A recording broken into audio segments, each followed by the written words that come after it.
ಚಳಿಗಾಲದಲ್ಲಿ ಮಕ್ಕಳು ಸ್ನ್ಯಾಕ್ಸ್ ಕೇಳಿದ್ರೆ ಈ ಥರ ಹೆಲ್ದಿಯಾಗಿ ನೀವು ಕೂಡ ಸ್ನ್ಯಾಕ್ಸ್ ಮಾಡಿಕೊಟ್ರೆ ಮಕ್ಕಳು ತುಂಬ ಚೆನ್ನಾಗಿದೆ ಅಂತ ತಿಂತಾರೆ. ಬನ್ನಿ ಇದು ಏನು, ಇದನ್ನ ಹೇಗೆ ಮಾಡೋದು ಅಂತ ನೋಡ್ತಾ ಬರೋಣ. ಇಲ್ಲಿ ಒಂದು ಜಾರ್ನ ತಗೊಂಡಿದ್ದೀನಿ. ಜಾರ್ಗೆ ಸ್ವಲ್ಪ ಪುದೀನ ಸೊಪ್ಪು ಮತ್ತು ಸ್ವಲ್ಪ ನನಗೆ ಖಾರ ಬೇಕಂತ ಹೇಳಿದ್ರೆ ನಾನಿಲ್ಲಿ ಒಂದು 3 ಹಸಿಮೆಣಸಿನ್ಕಾಯಿನ ತಗೊಂಡಿದ್ದೀನಿ.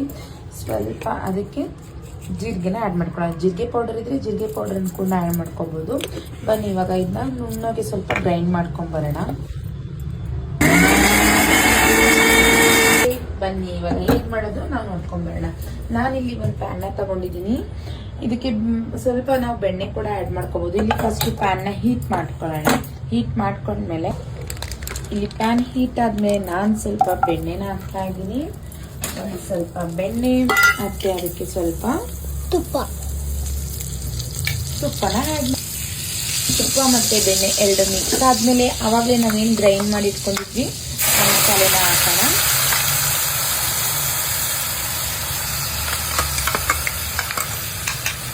ಮಸಾಲೆ ಹಾಕಾದ್ಮೇಲೆ ನೋಡಿ ಇಲ್ಲಿ ಮಖಾನ ಇದನ್ನ ಇದ್ರೊಳಗಡೆ ಹಾಕ್ತೀವಿ.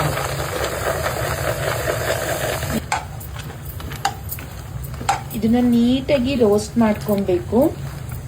ಅದನ್ನ ನೀವು ಸ್ವಲ್ಪ ಲೋ ಫ್ಲೇಮಲ್ಲೇ ಇಟ್ಕೊಂಡು ನೀಟಾಗಿ ಮಸಾಲೆ ಎಲ್ಲ ಮಿಕ್ಸ್ ಆಗೋ ತನಕ ಅದನ್ನ ಫುಲ್ಲು ಡೀಪ್ ಫ್ರೈ ಮಾಡಬೇಕು. ಉರಿ ಜಾಸ್ತಿ ಕೊಟ್ಕೊಬೇಡಿ. ಉರಿ ಜಾಸ್ತಿ ಕೊಟ್ಕೊಂಡ್ರೆ ಸೀದೋಗ್ಬಿಡುತ್ತೆ.